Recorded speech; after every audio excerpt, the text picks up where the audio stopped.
broadcasting this on Facebook as well as on the YouTube channel, and you can put in your questions in either place. If you're a YouTube person, you can put it on YouTube. If you're a Facebook person, you can put it on Facebook. The Facebook page is facebook.com/Practical Ed Tech. It's not on the Free Tech for Teachers page. It's on the Practical Ed Tech page. And let's go ahead and get started with some of the questions that I've received this week in email, on Facebook, on Twitter, kind of a hodgepodge of questions from all over the place. And I'm just going to go through these in the order in which they came in this week.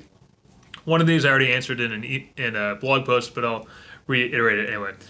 So the first one up is, I love your newsletters. Thank you. I just have a quick question. You shared how to add Google Sound to Google Slides. Is there a way to add music as background throughout a presentation? The answer is, unfortunately, there's not. You can have the music play in the background on an individual slide, but you can't have it playing over the whole thing.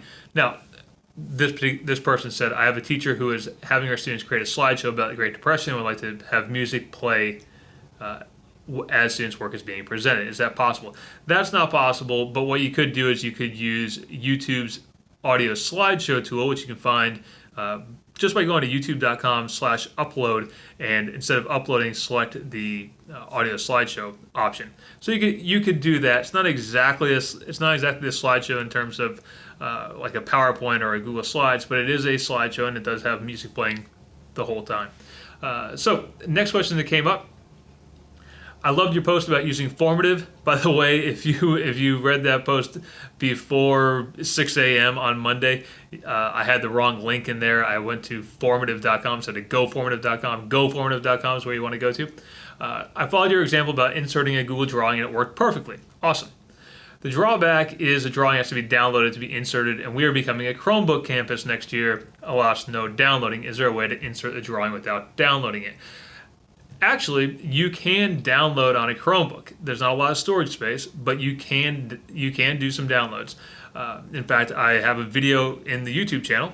On my YouTube channel, there is a video about how to do that. It's part of my 5 tips for new Chromebook users, and you can find it there. And so you actually can download it. All right. Someone wants me to speak more slowly. Got it. All right. So yes, you can download on a Chromebook, and from Google Drawings, you can select File, Download. Now, if you're using your Chromebook on a regular basis, you're going to want to clear out those downloads because you don't have a lot of storage space on a Chromebook, but you can download and use those files temporarily. Question 3 that came in. During one of your Google Forms videos, you had a student account so that you could join the class. How did you do that?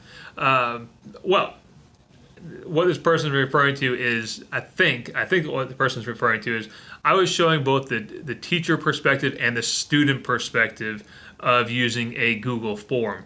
And the way that I do that, there's 2 ways that you can do that. The way that I normally do it is I will have in one browser window my teacher view, and then I'll open an incognito browser and I'll sign in with a student account.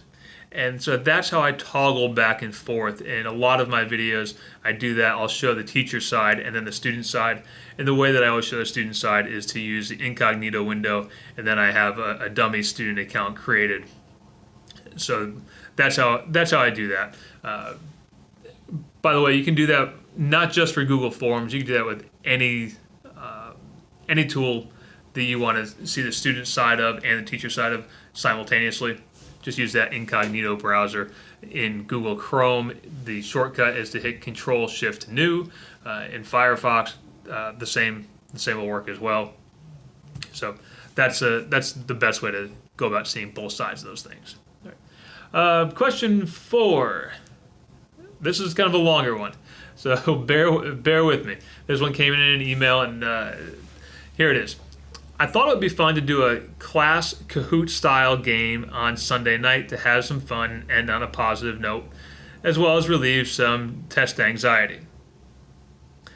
My thought was that they would all see the questions, all choose their answer like in Kahoot, and then I could pause and give feedback or just control them and move on to the next question.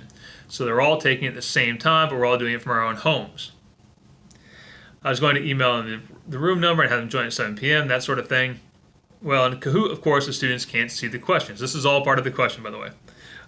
Students can't see the questions. Socrative doesn't seem to fit the bill either, so I'm coming to you as you've reviewed many of the online games.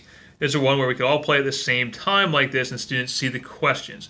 So, in short, what the person wants to do is play a Kahoot-style game, a live game, where the students can actually see the questions on their own screen and they don't have to all be in the same room. My suggestion here was to try out Quizalize. You can find it at quizalize.com. It's very similar to Kahoot. It's very similar to Socrative and all those styles of games. What Quizalize allows you to do is set a start and end time. So it's actually called a homework mode. So you could say that the game starts at 7 p.m. and shuts off at 9 p.m. on Sunday night. So if you wanted to have kids play the game, play the activity as a homework assignment, you could. So check that out at quizalize.com. I think that's a great option for people who want to do kind of a Kahoot night, if you will, or a game night, review game night, and have kids reviewing from home, but all playing the same set of questions, the same set of games. All right. And again, feel free to put in your questions in the YouTube Live or the Facebook Live. I'll answer them either place. We have more people on YouTube than we do on Facebook right now. Interesting. Okay, so another question that we have. Richard, is there a way to show locations on Google Calendar? Locations like different buildings in a school campus. I don't want to make different calendars for every location because it'll get too complicated. Yes, you can do that. If you go into your Google Calendar and select Edit Event Details, you can specify a location in there. And one of the tricks that I actually did in Google Calendar for a long time, because for about 7 years I had different classrooms for each of the 6 different courses that I taught. And I would make one Google Calendar for all my students to see. And in my event, in my event title, I would actually write in room A110, period 1 U.S. History, room A110. And that would appear right in the event title so that kids had that location, even if they didn't open the entire event. I thought that was a better way than trying to make sure that everybody opens the entire event to see the location. This person also sounds like they might be trying to do room signups or sign out rooms or sign out buildings. There are some Google Sheets add-ons. One of them is Room Scheduler or Lab Scheduler. That Google Sheet add-on, Lab Scheduler, might be something to look at too. All right. Okay. And we have 2 more questions, and then we'll wrap it up unless someone asks anything live right now. I'm following your blog. I'd like to ask you about the tool you're using to create this type of tutorial video. And the person put a link into to a video I made about creating No Want Learn charts. What is the name of the tool and where can I find it? In that particular video, and most of my videos, I use Screencast-O-Matic as the tool for making screencast videos. Almost all my tutorial videos are made using Screencast-O-Matic, either on a Windows computer or on a Mac. And I use the Pro version, which costs $15 a year, well worth the $15. I record in HD. It shows my cursor highlighted on the screen. There's also some editing tools built into it. There's a free version of it, which is also good, but doesn't have quite as many options. Screencast-O-Matic for my desktop. On a Chromebook, I use an extension called Nimbus Screenshot, Nimbus, Nimbus. Nimbus Screenshot is great on a Chromebook for making a screencast type of video. All right, and it looks like we have one last question, and that is, hey Richard, I'm a teacher and I would like to know if there is a program for creating state maps in the United States that will be able to show location of the cities by using place markers. Not all cities, but designated ones, in addition to showing major cities. This will be a project involving travel and finding destinations on Google Maps. Can you suggest one for me? Well, in Google's My Maps tool, which you can find from Google Drive in Google Drive itself, go to File, New, and way down at the bottom of the menu you do find My Maps, or you go to mymaps.google.com, and you could create a map that just has place marks for the specific places you want students to look at. So that's one option. Another option you might take a look at is National Geographic's Map Maker Interactive.